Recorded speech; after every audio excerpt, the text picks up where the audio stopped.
Hello, everybody. This is Ian Beckles, and welcome to what used to be the Cannabis Podcast. What used to be, because we are going to be changing the name. The flow of the show has changed a little bit. We're going to do a few different things, and now we're going to be calling it Plant Power Podcast. Because, we have a place here, the Dignitary and Tea and Kava House. We have CBD products here. We sell kava, we sell kratom, botanical teas, and things from the earth, and that's what we're all about. We sell a wonderful coffee as well. So what we're trying to do is bring you guys things that are good for you. And if you've ever been to a kava house before, it's kind of like going to a normal bar, but there's no alcohol, there's no drunk idiots running around, and we're actually shooting from here right here. As you can see, the motif is pretty chill. We have kind of a Rasta feel. We usually have incense burning, music playing, ESPN usually on the TVs. I'm a little biased towards sports, but if you guys want to watch other things, we can do that as well. But we always have some good music playing. We have a young man, Frank the Kava OG, who you guys are going to meet a little bit later, who makes the best kava in town. I'm a little biased, but I'm going to brag on him a little bit because I've been listening to all the pundits out there and the ones who know about kava and kratom, and everybody's giving him, glowing grades. So come and check us out for yourself. 4817 West Shore. It's really on the corner of West Shore and Gandhi. If you see the outside, you'll know it's it right away. I guarantee you'll know it's it. We have a mural of Bob Marley on the outside, and it's just a really cool atmosphere and just an easy place to hang out. So Plant Power Podcast is what we're turning this into, and we're really trying to turn it into a movement. We're trying to do good things for ourselves. I'm 54 years old now. I've been a drinker my whole life. As of probably 6 months ago, I stopped drinking, and then I went to kava and kratom as well. And now I kind of live here where I stay, so I do drink a lot of kava, a lot of kratom. It's part of my life now, and I've met a lot of great people since I've opened this place. And it's just a good place to hang out, and it has a different atmosphere for those of you that are in the kava bars. Everybody seems to like the atmosphere here. Like I say, if you like to play chess, it doesn't matter. We could chill out here, and it's just an easy atmosphere out there. Now, I want to give some love to the people who make this thing happen. Curaleaf as a title sponsor, and my people at Hoovy as well. That is finished for fun. They're a whole lot of fun. So you'll be hearing a lot about Curaleaf and Hoovy going forward. So on today's episode, normally we'd be doing some different things, showing you guys products from Curaleaf, different ways to smoke. Sometimes we'll be smoking on air here. We might have some dignitaries with us hanging out, trying some different blends and some different strains. So it's just about knowledge and bringing knowledge to the masses, because I played in the NFL for 9 years, and I did not smoke marijuana until I was 35 years old, which is significantly later than most. And it's not like I didn't think I was going to enjoy marijuana. I just knew that it's not a good idea to smoke marijuana while you're in the league, because they're going to drug test you. The NFL since has figured it out, and they're very lenient now, so the guys smoke their faces off. But when I played, the guys still smoked their faces off, but they just stopped smoking from the beginning of July to the end of July. They passed the drug test, and then they smoked their faces off the rest of the year. So what they're learning is, instead of suspending players like Ricky Williams and kick him out of the league for smoking marijuana, they really should give you a joint as you walk into the complex, instead of giving you painkillers and anti-inflammatories and all that shit that burns a hole in your stomach and that kills people later on, and we all know that's happening. So our motto is kind of like plants over pills, and that's what this is all about. You're going to have people talk about, say negative things about kava and kratom. People can say negative things about everything, all right? This is the long and short of it. If you do anything in moderation, you're going to be fine. If you drink in moderation, you're going to be fine. If you indulge in marijuana in moderation, you're going to be fine. If you're an asshole about it, okay, and you drink and smoke and do this and that, then it's a bad idea. Okay, I've been there and done that. You make some bad decisions. But like I said, since I stopped drinking, I feel a lot better about myself. Get up in the morning, I get some wonderful sleeps. That's once again, Frank's going to make some kava for us a little bit later on the episode, so you're going to learn a little bit more about that. But as I get older, I find like I'm sleeping better, and that's because I'm not ingesting a whole lot of crazy alcohol, and I'm getting a lot more sleep, and I feel better in the morning. I wake up and I have some wonderful sleep. So come hang out with us at the Dignitary Tea and Kava House. We have CBD products here. We have Delta 8, Delta 9, Delta 10, every Delta you need. We have it. We have the cannabis that comes here about once a month. And for all you people out there that don't have your medical card yet, you're crazy. Because I know people think you don't need your card. And I ask people, well, how much do you spend an ounce? And I go, well, I spend $3.50, but I get the good shit. Good for you. The other day I went to Curaleaf and I walked out of there with 2 ounces of the good shit for $300. So it's to a point now where they're almost giving weed away. If you don't get your medical card, you're crazy. That's one side of it. The other side of it is this. If the cops break down your door and you're smoking weed and you don't have a card, they can arrest you if they want. If I have a card, I'm good. And that's what's so great about the Dignitary Tea and Kava House here. We're very medical card friendly. Now, if you have a vape, you can vape inside. That's no problem.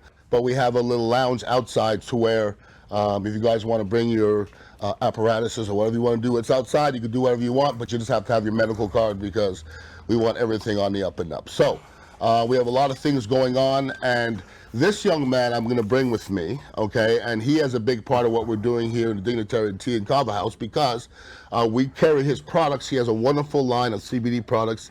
It's my guy Raymond Brown from Dr. Brown CBD. How you doing, young man? How's the world treating you?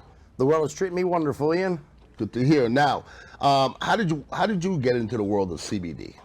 The story of CBD started with something you brought up with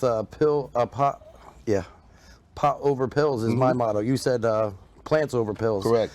My mom many years ago got hurt on a four-wheeler. Okay. And she went to the doctor, and just like you said, going into the stadium, they'll give you the pain pills. Yeah. She started with the Tylenol 3. Before too long, they had her on almost 3 pills a day, nonstop. After 11 years, she was dead from the inside out, and she passed away in 14. I've been smoking weed since I was 8 years old. Stop. Stop. True story. 8? No, wait. Whoa. Okay, let me speak. My buddy Joey told me 9, and that was the record. Now you have the record now. 8. I've been a hustler. I had a paper route at 7. I started collecting my own money at 8 back in the 80s when that was. Sure. The guys were on the corner with the joints. So, again, I picked up a few joints and I got caught the first time I smoked from my mother. So you lived in the streets? No, I had a good life. No, you could live in the streets and have a good life. You could do that. I guess. Because I had a good life too, but I was kind of in the streets a little bit. Yeah. That's not a bad thing. That's where you get your street smarts I was just going to say, it taught me the street smarts. That's it. Amen for that. I don't have the book smarts. True. God knows, because if you want documentation, I'll bring it to you. Books weren't my thing from back in the day. No? I more like smashed my head into people. That was more my thing, you know? A bruiser? It paid better for me. I could have dug into the books and been an average student, but from what they said, smashing into people was making more money. I was going to say, made more money, right? Yeah, I'm doing okay. How you feel now? Myself. I'm actually pretty darn good. And you know what? What's funny, I was saying before, I didn't smoke marijuana until I was 35 years old, and now it's a big part of my regimen. And, people still have the stigma of, somebody smokes marijuana as a guy sitting in his basement with his buddies, playing video games and, in a cloud of smoke. The stoner. Yeah, well, I mean, there's still that. And everybody, well, weed's going to make you, let's say weed's going to make you lazy. No, if weed makes lazy people lazier, and it doesn't make me lazy. I agree. When I get up in the morning, I get it going, and I do a little something. Wake and bake and go at it. Go to the gym, come back, do my thing, go do some preparation. I'm never sitting there blasting stone, but it just gets me through your little edge, Exactly. And later at night, then you get the real shebang bang going. You know how that goes. Now, I know you're a big part of this big event going on, November 21st. Tell us about your event. So bringing up the stigma factor. Yes. The whole goal we have with this festival coming up, the Sunshine State Cannabis Festival, is to bring cannabis hemp products to the community and show them that we're not just a bunch of stoners or gutter people. Like that. We have grandmothers, we have doctors, Correct. we have veterans, many veterans. Yes. Again, we have a few veterans going to be at the festival. But again, when we go set up at a show, usually the other people think we're waiting for those type of people to come until they see the grandmothers with walkers coming up, you know, guys from the war, PTSD. It's helping so many people. Yes, it is. And the word really, really needs to get out there more. No doubt. And again, people have to come out and see all the different products that we have. No doubt. From creams, tinctures, we have vape products, gummies. Your pain relief cream is amazing. You tried it? Absolutely. Awesome. I had it on this morning. Nice. Very, very good. So the thing is, you have a wonderful product. There's going to be a lot of other people there selling a lot of products. How else is the vibe going to be? We have food trucks. We have plenty of games for the people. We have lecturers coming out to speak on growing of cannabis products, the production of the creams and all the biomass material. We have muralists coming out to paint different things about cannabis. So that's good. Okay, so that's wonderful. Now, I know we're going to have a station there. Who are some of the other companies that are going to be involved? Well, as sponsors, we have you, obviously, as Dignitary Cafe. We have Blaze Delta 10. We have Dr. Brown's Cannabis. We have Double Up Smoke Shop out of Tampa. We're working with a few others as we speak now, actually for the title sponsorship. Wonderful. We're supposed to find out about that tomorrow. But plenty of, again, food and activities and music, hula hoopers, fire throwers, like all kinds of fun things to do. We're going to set up volleyball nets, just like a big area for picnicking and hanging out and just enjoying life and cannabis. Well, there's going to be a lot of cannabis lovers there. I'm going to be there. Oh, dispensaries too. Rise Dispensary, Really? Vitacan is going to be there. So again, lots and lots of information. Absolutely. Any questions people have, they can come out and, you know, ask whatever they need to know. We're going to have free samples of all products, plenty of giveaways, raffles. If anybody needs any information about cannabis and you can't find it at the fest, shame on you. It's 2 days. It's a 2-day fest. 2 days. November 12 to 11 both days. Now, how much are you charging for a ticket? Ticket pre-sale is $5 in advance, $10 at the door. $5. And tickets are available, obviously, here at Dignitary. They're available at all the vendors, which are listed on the website, sunfest420.com. You could, again, log on there and find out any information. You can order tickets or, again, stop by any of the vendors, sponsors, or here at Dignitary and pick some up. Well, we'll have some tickets here if you guys want to come pick them up and grab some Kratom or some Kava, and we'll have tickets for you here. But Raymond, hey, pleasure to be here. It's good that we're collabing here and getting this thing done. And I know you put on a wonderful event. I put on wonderful events, and when we do something together, it's going to be epic. It's going to be epic. Epic. Fireworks. We don't have fireworks, do we? We can work it out. We have to work on that. Yeah, I love a little pyrotechnician action going on. Well, don't go anywhere. We're going to come back, and this is going to be where I'm going to introduce you guys and gals to Kava and Kratom, and I'm going to introduce you as well to Frank the Kava OG. So we're going to be making a little Kava on the other side. We'll be back.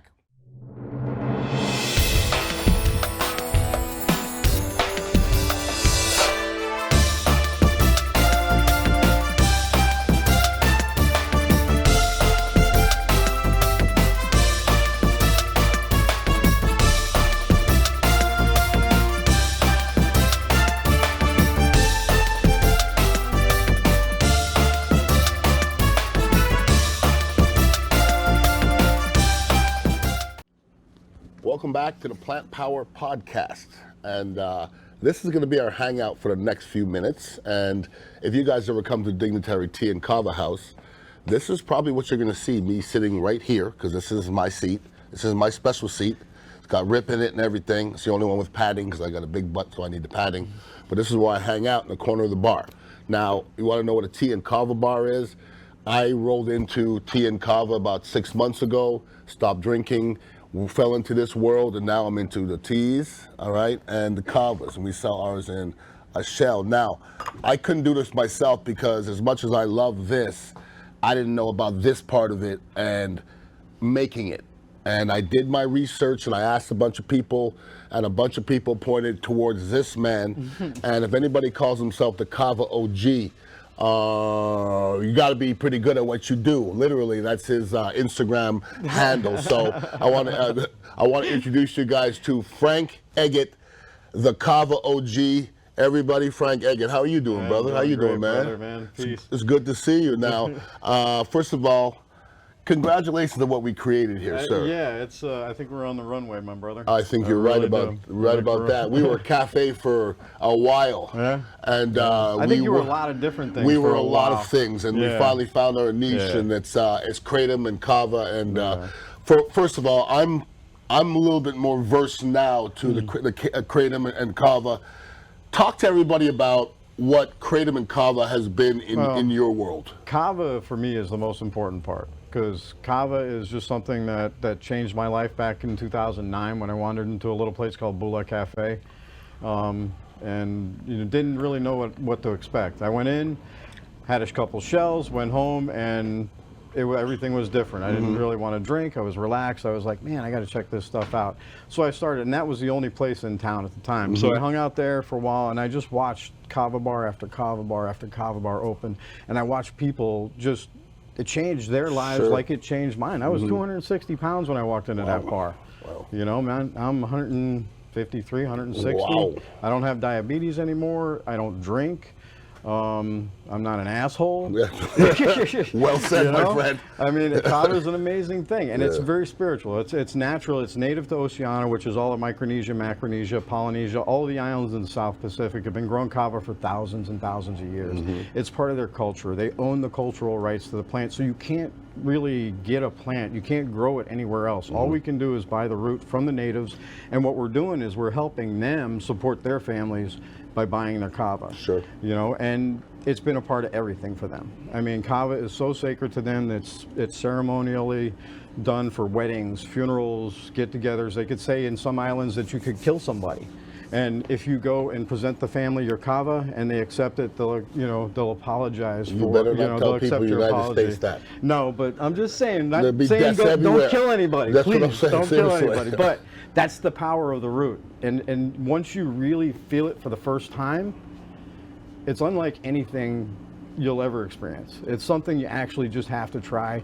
You have to feel the environment, the what it creates. The kava creates community, creates family. It brings people together, everybody. I mean, it doesn't matter who you are, what you like. Kava changes. There's just no bullshit. There's no drama. Sure. It's a beautiful thing. Well, it is a beautiful thing, and I'm part of the world now, and we're exposing this kava and kratom world to everybody else out there. What do you say to the person out there that says, well, you can get addicted to kava, you can get addicted to kratom? Now, this is what I say to people, okay? Yeah. Do you eat fast food? Yeah. And I go, do you drink alcohol? You know what the most addicting drug out there is? Is nicotine. No, sugar. Sugar, you're correct. Sugar is the correct. most addicting drug out there. No doubt about that. People have addictive personalities, but kava, see, the beauty of kava is that if you do not respect it, it will tell you you've had too much. Yeah. It happened in Like here the other day. Like alcohol. It happened in here It's the like other day. alcohol. It's like alcohol. Yeah. But it's different than alcohol. Way different. Because if you get to the point to where you've had too much kava, and you know it, your body reacts to it. The next day you wake up and you feel better than you've ever felt in your life. I've heard that before. If it was alcohol, the next day you wake up, mess. you can't get out of bed. Correct. Correct. You cannot get out of bed. Correct. With kava, it's completely different. You know what the first thing you're going to want? What is that? Another shell. Another shell, and that's it. And that time, but at that point, your tolerance is low enough. That one shell is going to be enough to get you back to where you were the night before. Wow. Now explain what reverse tolerance is, because I heard you saying at the beginning about reverse tolerance. I didn't know what you're talking about. It's kind of like a CBD thing. Okay. CBD works in your bloodstream at a cellular level. So basically kava is similar in that respect, that it works at a cellular level in your blood. So the more kava you drink, the less you need. Once it's in your system, it has a 2-day carryover. So what you drink today, you're going to feel tomorrow, the next day, and so on. That's why if you keep drinking 3 or 4 shells every day, you're going to feel better. Your anxiety, your stress, you're going to sleep better than you've ever slept in your entire life. I mean, kava for me, I was insomnia. I couldn't sleep. I drank alcohol. all of that changed. I sleep a great every night. I mean, I'm spending 15 hours a day here, but so good chance you're going to see me if you come in. And yeah, man, it changes you. It really does. It's just a spiritual. It's a spiritual thing. It's mind, body, and soul. I get it. And like, to me, when I first started, I didn't get it at all. When I first had the first shell, I was like, why would anybody drink that on purpose? Yeah.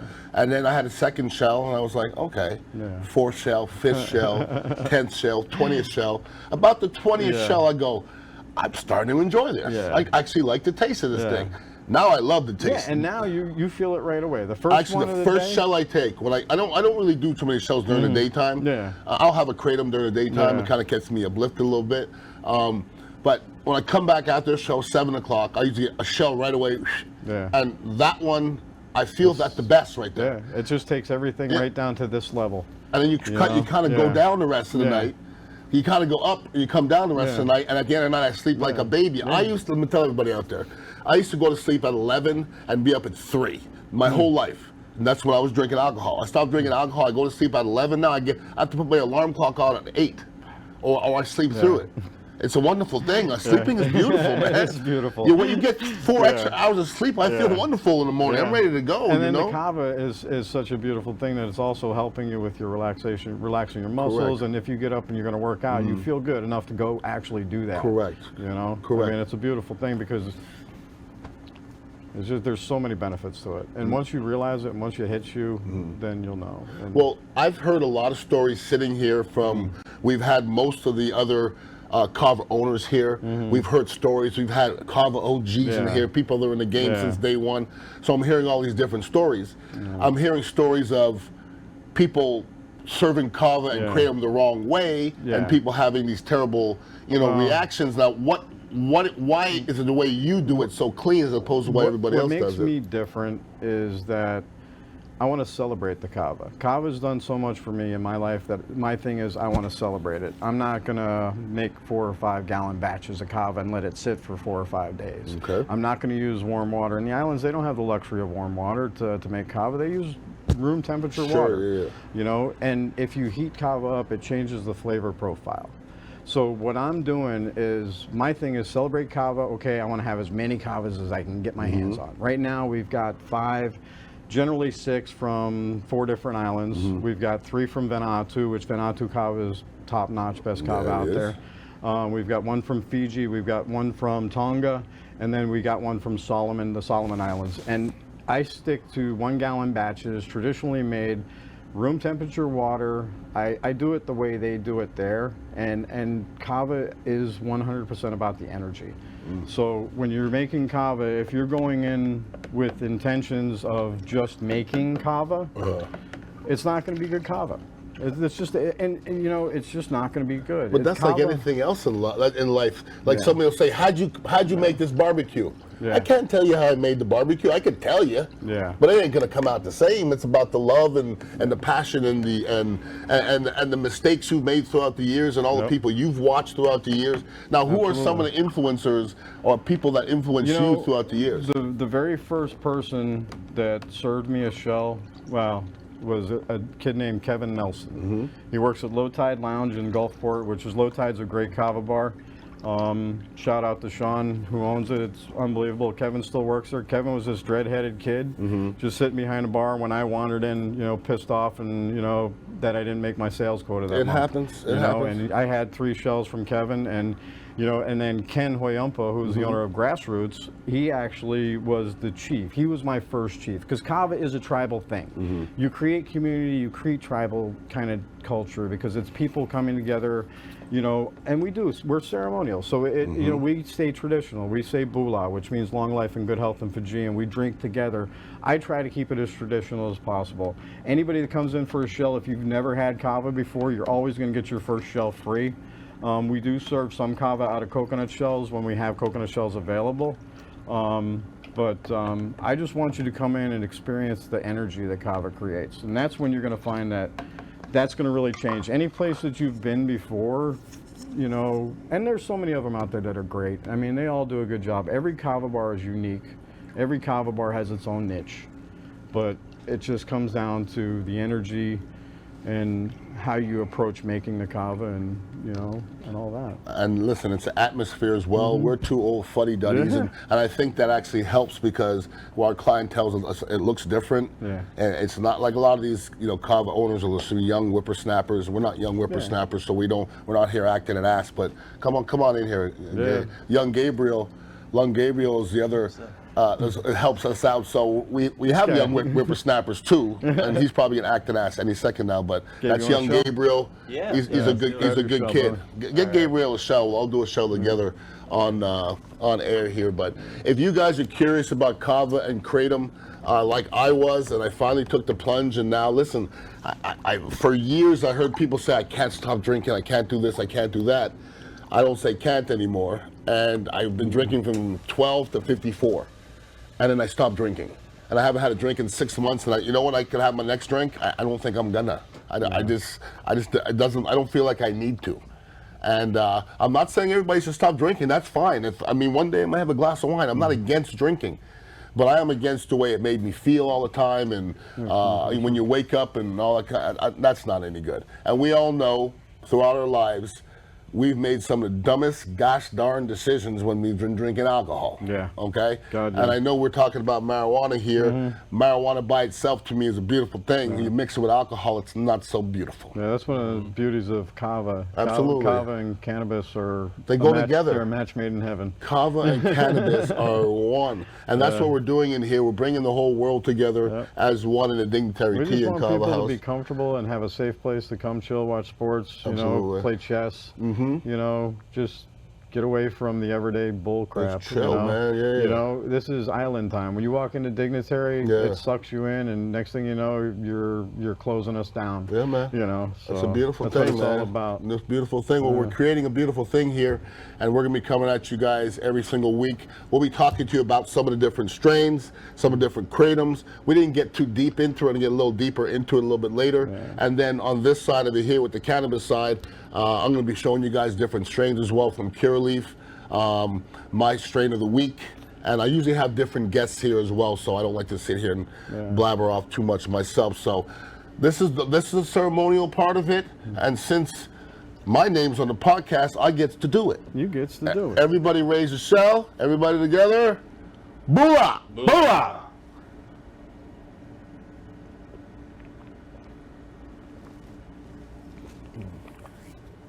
Got it in my beard. Thank you. Peace out, everybody. Be good. Peace.